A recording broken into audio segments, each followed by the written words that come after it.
Proportional representation বা PR পদ্ধতিতে lower এবং আপার হাউজেই আমরা নির্বাচনের দাবি করেছি। সরকার যদি জনগণের যৌক্তিক দাবি উপেক্ষা করে এবং বিদ্যমান সমস্যার দ্রুত সমাধান না করে, তাহলে দেশের জনগণ তাদের ন্যায্য দাবি আদায়ের জন্যে রাজপথে আন্দোলন অব্যাহত রাখতে বাধ্য হবে। ইতিমধ্যেই জাতীয় সংসদের নির্বাচনের রোডম্যাপ নির্ধারণ করা হয়েছে। আমরা ঘোষিত রোডম্যাপ অনুযায়ী অবাধ, সুষ্ঠু, নিরপেক্ষ ও ভয়ভীতিমুক্ত গ্রহণযোগ্য নির্বাচনের লক্ষ্যে প্রয়োজনীয় পদক্ষেপ গ্রহণের আহ্বান জানিয়ে আসছি।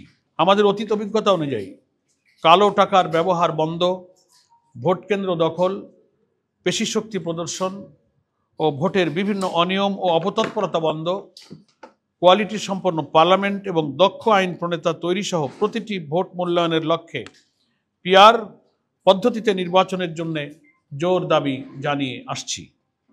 বাংলাদেশের অধিকাংশ রাজনৈতিক দল, বুদ্ধিজীবী, সাংবাদিক, কলামিস্ট, লেখক, গবেষক, শিক্ষাবিদ ও নানা শ্রেণী পেশার মানুষ পিআর পদ্ধতিতে নির্বাচনের দাবির সাথে একমত পোষণ করেছেন। আমরা লক্ষ্য করছি জনগণের দাবিসমূহ কার্যকর করার কোনো পদক্ষেপ গ্রহণ করা হচ্ছে না। এমত অবস্থায় জুলাই সনদের ভিত্তিতে আগামী ফেব্রুয়ারিতে অবাধ, সুষ্ঠু ও গ্রহণযোগ্য নির্বাচন এবং জনগণের ভোটাধিকার প্রতিষ্ঠার মাধ্যমে বাংলাদেশকে একটি ন্যায়ভিত্তিক ও জবাবদিহিতামূলক গণতান্ত্রিক রাষ্ট্ররূপে গড়ে তোলার লক্ষ্যে বাংলাদেশ জামাত ইসলামীর পক্ষ থেকে গত 15ই সেপ্টেম্বর আন্দোলনের 5 দফা গণদাবি জাতির সামনে তুলে ধরা হয়েছিল। জুলাই সনদের আইনি ভিত্তি প্রদান করা। দ্বিতীয় ছিল প্রপোর্শনাল রিপ্রেজেন্টেশন বা পিআর পদ্ধতিতে লোয়ার এবং আপার হাউজেই আমরা নির্বাচনের দাবি করেছি। তৃতীয়, লেভেল প্লেইং ফিল্ড, উভয় ক্ষেত্রে সমতা রক্ষা করা। চতুর্থ ছিল নির্বাচনের পূর্বেই মানবতা বিরোধী এবং ঘৃণ্য অপরাধে যারা অপরাধী, এই জুলাই আন্দোলনে যারা নৃশংসতা দেখিয়েছে তাদের ব্যাপারে বিচারকে দৃশ্যমান করা।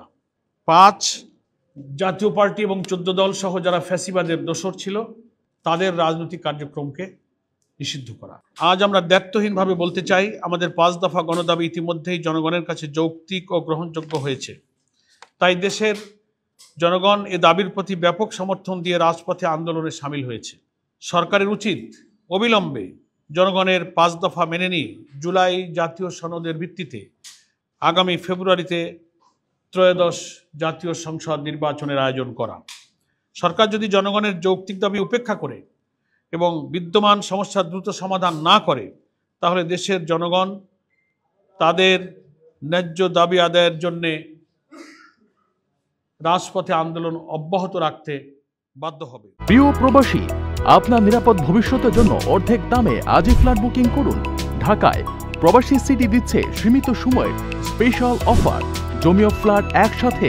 যোগাযোগ করুন স্ক্রিনে দেওয়া নম্বরে।